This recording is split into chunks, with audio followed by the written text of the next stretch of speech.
We're doing Melodious and Progressive Etude number 13.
Welcome to Woodwind Ninja. My name's Jay. Today we're going to go over Melodious and Progressive Studies for Clarinet, Book 1, Etude number 13.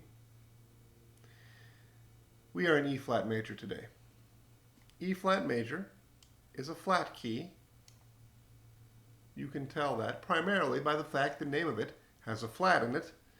We're going to go ahead and look at this. They've got three flats over here. Those are the three flats that we find in E flat major. I want to remind you that they come in the same order every single time. B flat first, E flat second, A flat third. They are written from left to right. So B flat is always going to be written to the furthest left, E flat second, and A flat third. They're going to look a little different if they were written in a bass clef. But right now, when we're thinking of clarinet and we're thinking of treble clef, and just to remind anyone who has forgotten, this is a treble clef. Bass clef notes are in different places. That can be a little bit confusing. But not for us, because we don't use it. But the flats, my larger point is the flats are always written in these same spots in treble clef. It's always going to look just like this. And right now, what we are going to do is we're going to play our scale.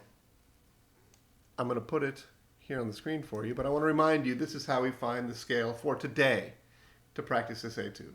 We're going to start on E flat. We're going to use the E flat on the very first line, the very bottom line of the staff. We're going to go up to high C, and we're going to go back down to low F, up to E flat where we started. Let's do it. I'll count us off. Here we go. 1, 2. I forgot to remind you, if you didn't already notice, the scale's up here. 1, 2, 3, and...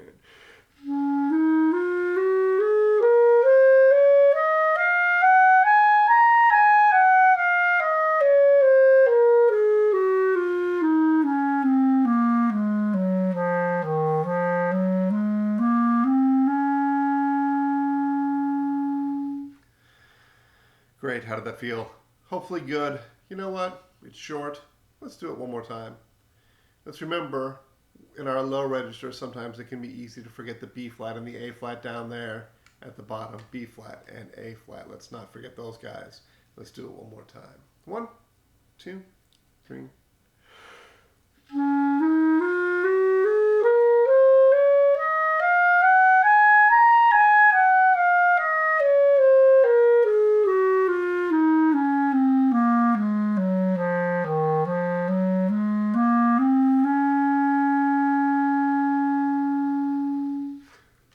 Great job. I'm going to swab out while we talk here. All right, so what do we have here in this etude? It's not a great deal of complicated information, but it is a real opportunity for us to practice a rhythm that's going to be a part of our lives in many ways, in many different pieces. So let's take a look at it. It is this unit, which is the dotted 8th and 16th. This might be repetition for everybody, or some people. But there are 4 16th notes in every beat in 3/4 time. let's review that. We're in 3/4 time, 3/4 time, and while we're talking about it, let's review. Well, so many circles here. Let me erase those guys. Oops, I want to put that one back because I don't want to forget to talk about it. Okay. But over here, we've got allegro, grazioso, fairly fast, light, graciously. Those are some good instructions. That tells us a little bit about how the dotted 8th, 16th pattern should feel. And it gives us a tempo of 116. Let's go ahead and put our metronome on 116 now. There it is. Let's listen to it. Oh, goodness gracious, I just killed a battery. Unfortunately, my battery is dead on my metronome because I used it too much. So here's what we're going to do. We're going to guesstimate 116. The way I do this is I use 120 as my starting place. And I use a very cliche method to figure out how fast 120 beats per minute is. And that is to take the most famous march in the world and just remember how fast it goes. Bum, ba da dum, ba dum, bum, bum, bum, bum. Good, so there's 120. So 116 is a little bit slower than that. What about here? Bum, ba dum, ba ding, da ding, da dum. Okay, so that'll be 116 approximately. My apologies for not being equipped with a battery, but I do kind of wear it as a badge of honor that my metronome battery has died because I use it too much. And I'm using my phone to film this, so my backup metronome is being used as a camera. The modern world, I'll tell you. Okay, so here's I got a metronome right here. So we're gonna take it this fast, and let's remember 16th notes. 1E and a 2E and a 3E and a 4E and a 1E and a 2E and a 3E and a 4E and a... But wait! This only has 3 beats in every measure. Let's count in 3, but count with me. Here we go. 1, 2, 3. 1E and a 2E and a 3E and a 1E and a 2E and a 3E and a 1E and a 2E and a 3E and a 1E and a 2E and a 3E and a... I want you to notice how I'm counting. That's how I count inside my head, which is almost... robotic. It's very strict. And the reason I do it strict is because if I try and count graciously, it gets inexact. And the translation of what I count inside my head, as then it goes from my head to my fingers, to my tongue, to everything that makes it in the clarinet, it can lose a little bit of exactness. So I try and count very exact inside my head when I'm counting and subdividing. Hey, and speaking of subdividing, I've got this very thing subdivided so that it's all 16th notes. Well, not all, but mostly. And this can show us how, I'm going to make it a little bit bigger, how many 16th notes are inside a dotted 8th note. If you don't remember, here's our dotted 8th note.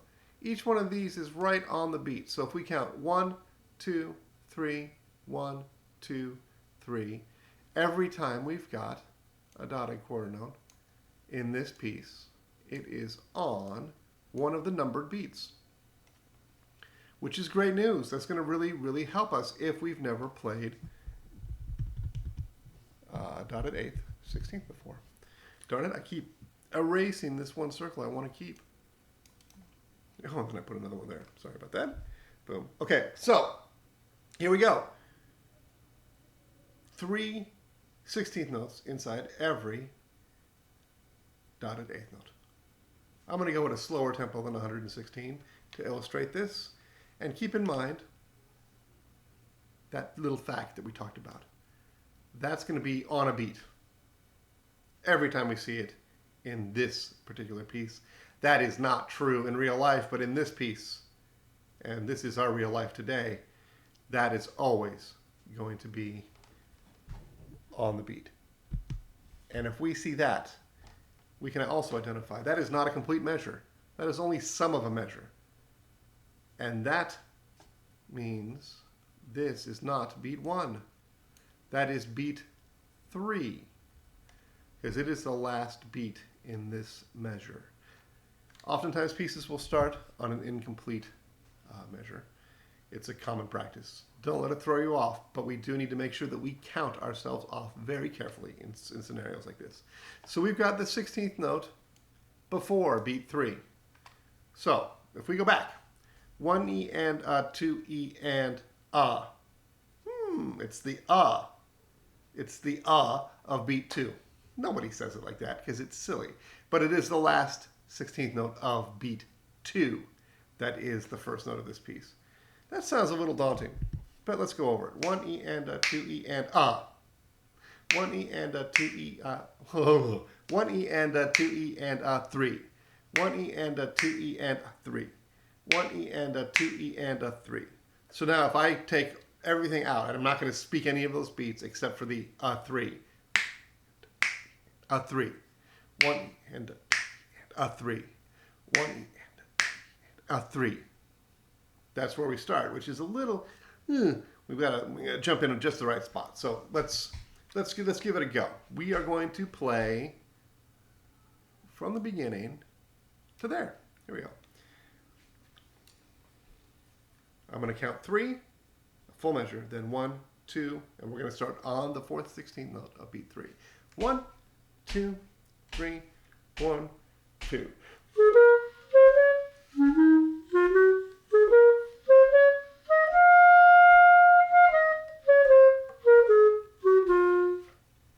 Pretty good. Here's some things we need to keep in mind. We want to hear the 3 16th notes inside every dotted quarter note. And then we also want to hear those 16th notes inside this. Here is a quarter note that's 1 beat long, 4 16th notes. 3 E and 1 E and then the the 4th 16th note of beat 1 is right there. Maybe it makes it easier, maybe it makes it harder, but it does make it clearer to look at it this way. Every time we see this slur with the 3 16th notes, we are looking at the equivalent of a dotted 8th note. And then here would be the quarter note plus the dotted 8th note, all subdivided out. So let's take a look at that. I'm going to articulate all of those notes, even though they're written underneath the time. 1, 2. I'm going to count us off the same way. 1, 2, 3, 1, 2.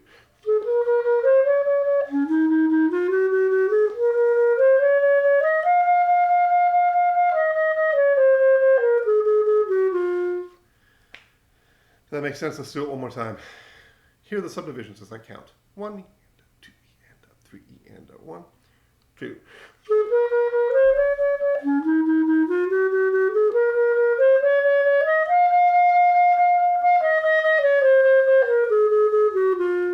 Now let's quickly go back to our traditionally printed music. Where's my mouse? There it is. Let's go to our traditionally printed music. Now it's not so quick. Let me erase all that nonsense. We're going to play the same thing. 1, 2, 3, 1, 2.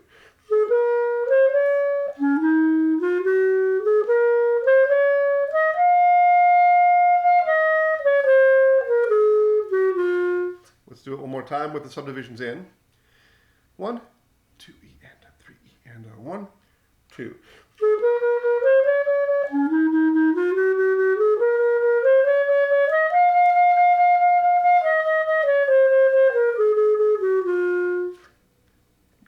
See how that works? And I'll bet you, obviously I haven't gone back to hear it yet, but the first time I played this, I bet this rhythm wasn't as exact as when I reviewed the subdivisions that go inside it. That's the way we work as people. And that is a good reminder to myself and to you that no matter how much you practice, reviewing something as specific as that is oftentimes going to make the bump from pretty good to super good, really good, excellent, all those strata above pretty good or good.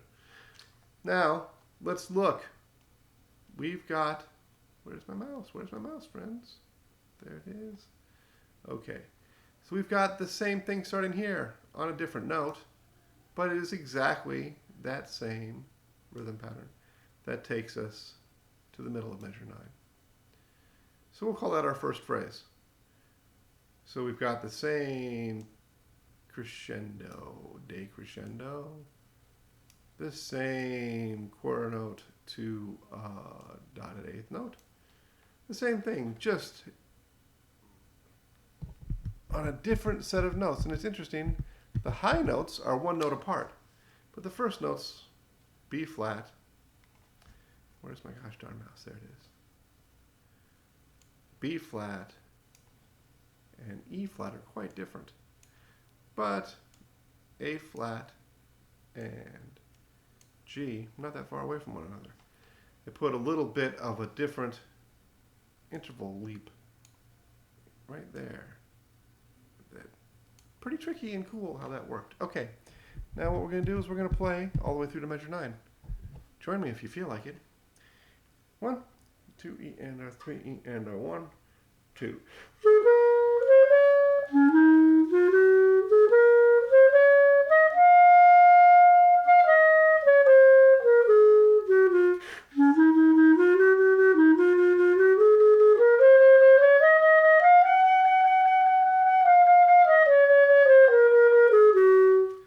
And then we've got the same thing again, and the same thing again. We do have an accidental that comes in here though, so let's pay attention to that, but let's just go ahead and play it. We're going to start right here in the middle of measure 9 right there. 1, 2, 3, 1, 2.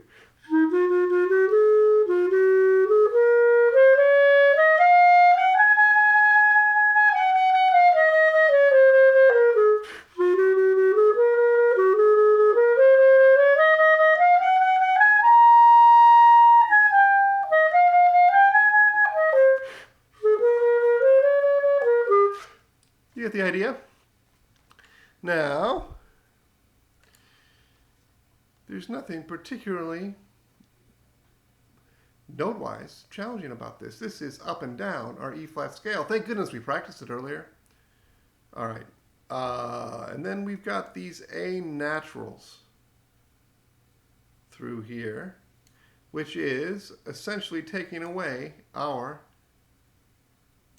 last flat. Let's review something I forgot to review. We're going to do it quick. The name of a flat key is the second to last flat. A is our last flat. That means our second to last flat is E flat. Cool. All right. Now, in this section where they have taken our A flat and changed it into an A natural all the way through here, from 15 to 20, there are no A flats. They are all A naturals. So effectively, that A flat is gone, which puts us in 2 flats. What's the name of that key? The second to last flat is also the first flat, which is B flat, and that becomes our resting tone. It's pretty cool. All right, so I'm going to play from here. Play along with me. 1. But before I do, I wanted to show you one thing. Now we can really see what I was talking about in this first incomplete measure. Because, let me make this better. We can see right here and right here exactly the same rhythm. But we can see the rest of the measure here. The rest of that measure there is beat 1 and most of beat 2. And then we've got that guy. So that just shows us that entire measure that is just not printed here. Okay, but I'm going to start right here, and I'm going to play to our B flat there. Play with me. Here we go. 1, 2, 3, 1, 2.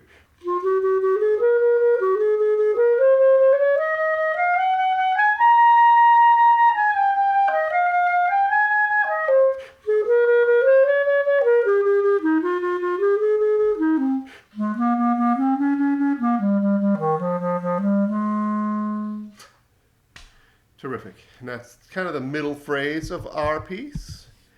And then I think I'm going a little bit slower than 116, just so we can really get into these subdivisions.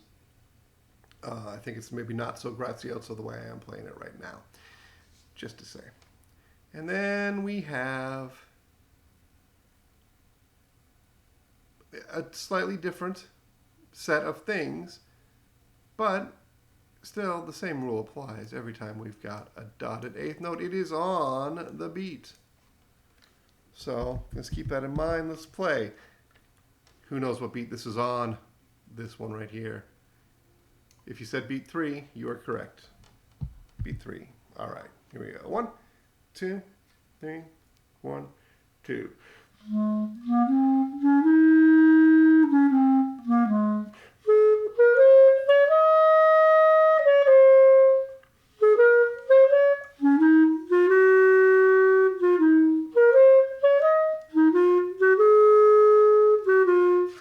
And I do want to point out something that I noticed when I was playing this, in that this measure does not have the right number of beats in it.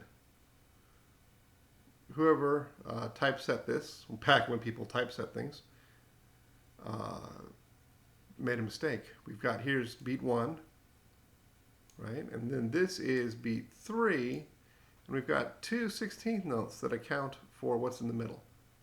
We're missing half of a beat. Unfortunate, but true. So we've got to rewrite this measure in our head. This should actually have a dot on it, maybe, or there should be an eighth rest in here in addition to this 16th rest. So keep that in mind when we play. I'm going to start one more time back here at 21, and I'm going to subdivide. 1, 2, 3, 1, 2.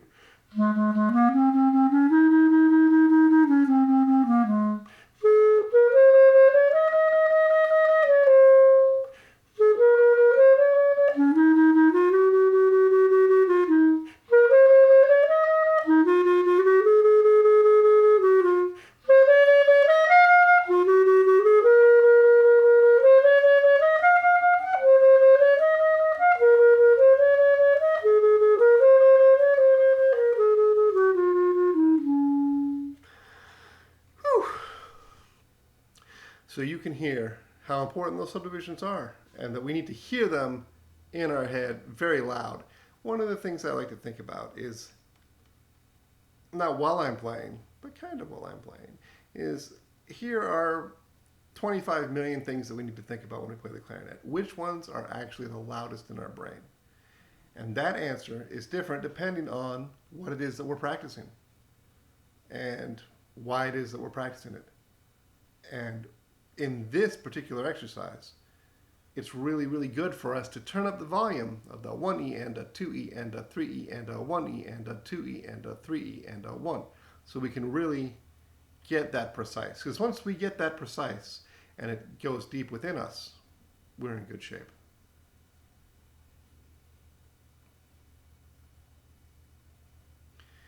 And I think that that's about it. I think we've got it. You know, this has some very, very actually subtly challenging dynamics I just want to point out. We start out quiet, light, grazioso. And we've got some, you know, we don't really get too loud. I mean, the loudest thing that's written is forte right over here. And then we've got a long diminuendo from that point. Right, so we get to this point that we practice to B flat, then we come in piano. And then we got pianissimo. That's nice. I tried to do a really good job of that in my performance that I recorded for you on this, which is closer to the tempo. It might be exactly the tempo, might not be, but it's closer. So let's just get a taste of this. I'm going to play the end of it, which we haven't done yet. I'm going to go from, what makes sense? I'm going to go from here to the end. I'm not going to do it subdivided, but I am going to do it at a proper speed so we can hear the character of this. 1, 2, 3, 1.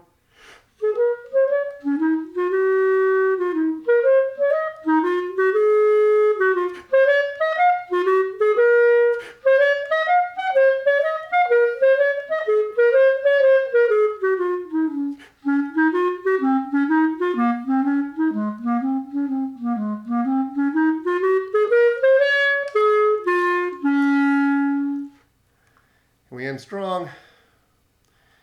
If you practice your scale, go back and practice. Go back and practice it from the beginning. Rewind the video. Practice with me. If you practice your scale, you pretty much got this. This is a scale exercise, straight up and down. Terrific job.